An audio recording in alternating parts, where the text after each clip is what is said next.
son équipement de tira béchat maasé. La reine, il maîtrise le chavero la chabolbo. L'interdit, on est toujours sur le chapitre de ne pas se venger et ne pas garder rancune. D'accord? Donc, toujours sur cet interdit-là, il faut savoir qu'il n'y a pas d'interdit de vengeance ou de rancune au moment de l'acte en lui-même. C'est-à-dire, si maintenant, le prochain, ton prochain, il a commencé à te frapper, à vouloir te blesser, et voilà, il y a un danger, Moutar, c'est permis de lui rendre et de le frapper toi aussi, de te défendre. Et pas seulement maintenant de te défendre pour sauver ta peau au moment où tu te prends des coups, elle a un filou mehat, mais même un peu après l'événement,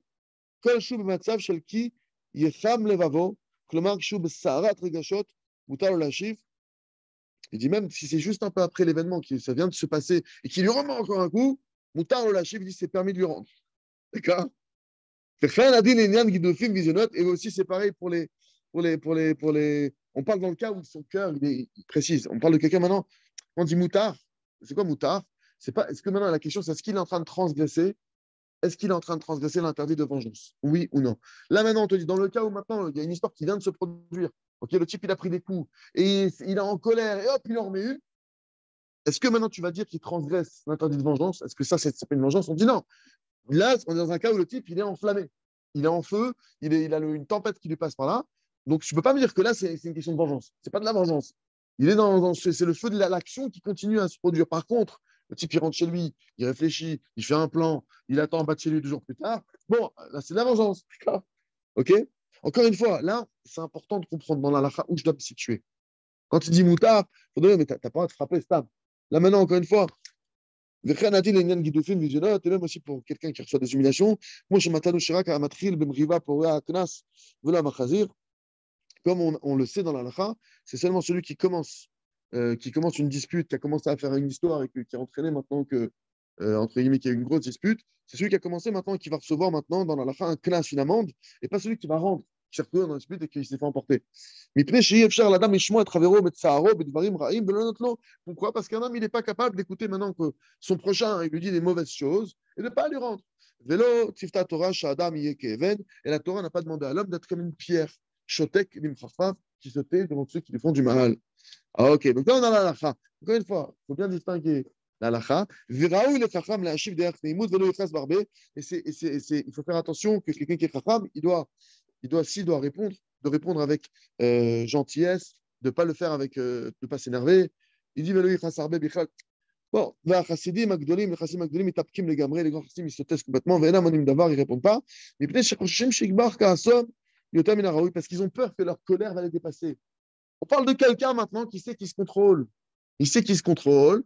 Il sait maintenant que il va, même lui, il fait attention. Mais quelqu'un maintenant va die, qui sait qu'il va sortir de ses gonds, c'est interdit de se mettre en colère.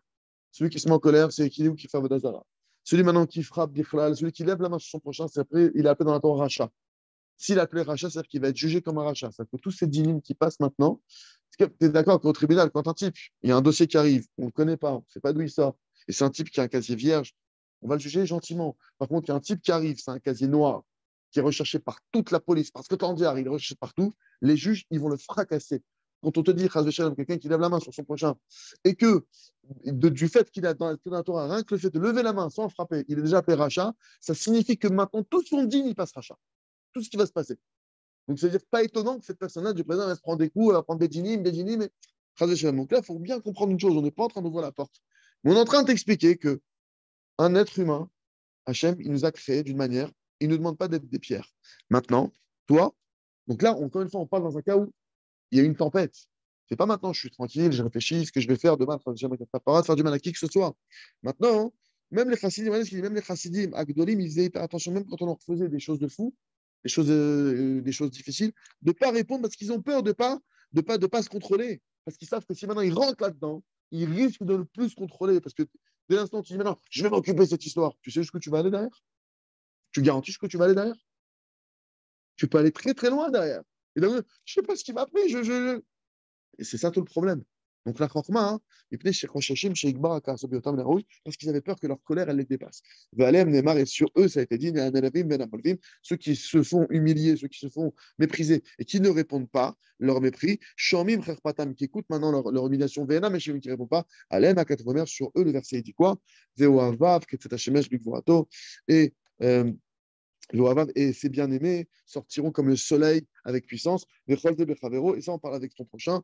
Aval aviv veimo shetsiaro asur jem le davar. Évidemment, là, on précise bien que là, maintenant, on n'a pas d'un cas d'un prochain quelconque, mais maintenant, quelqu'un qui a ce problème-là avec son père ou avec sa mère, va dire que c'est interdit la moindre réponse. Mais ce qu'on veut dire ici, c'est qu'il faut être clair. Ce qu'il faut comprendre maintenant, c'est que la Torah, regardez, je vous donne un exemple concret là. Là, c'est une halakha qui est hyper intéressante. Pourquoi? Il y a tout un traité de Talmud qui parle du divorce. C'est parce que c'est permis de divorcer, c'est parce que c'est bien de divorcer. Hachem, il a créé l'être humain. Et Hachem, il sait que si tu fermes l'être humain, c'est lui qui nous a créé, on ne va pas tenir. Donc de base, s'il n'y avait pas la possibilité de divorce, on ne se marierait même pas. Mais c'est pas parce que Hachem a créé le divorce qu'il veut qu'on l'utilise. C'est pas parce qu'Hachem te dit maintenant, Hachem, ce qu'il veut faire, c'est qu'il ne veut pas te mettre dans une situation où c'est impossible de tenir. Tu ne peux pas exiger de manière obligatoire à quelqu'un qui se fait frapper, humilier. On disait, attends, te défendre, tu ne dois pas te faire frapper, tu dois te défendre, protéger ta vie.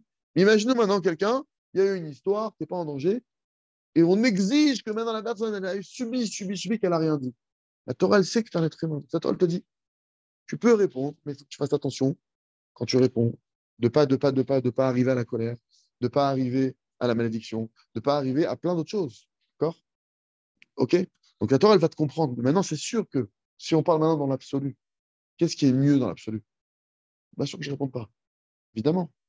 C'est pas je réponds pas parce que je suis une mauviette. Je réponds parce que je sais qu'il y a un créateur.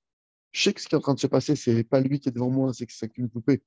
T'as compris? Mais maintenant, malgré tout, je viens avec quelqu'un qui n'est pas au niveau de ça. Ok, alors maintenant, il faut savoir. On parle maintenant.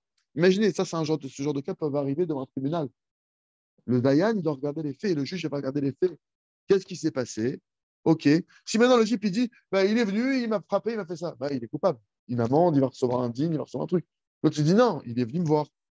Il m'a insulté, il m'a bousculé, il a jeté mon téléphone et il a mis une claque. Et là, je l'ai attrapé, je l'ai secoué. Car le Dayan, il regarde maintenant, il va peser chaque truc.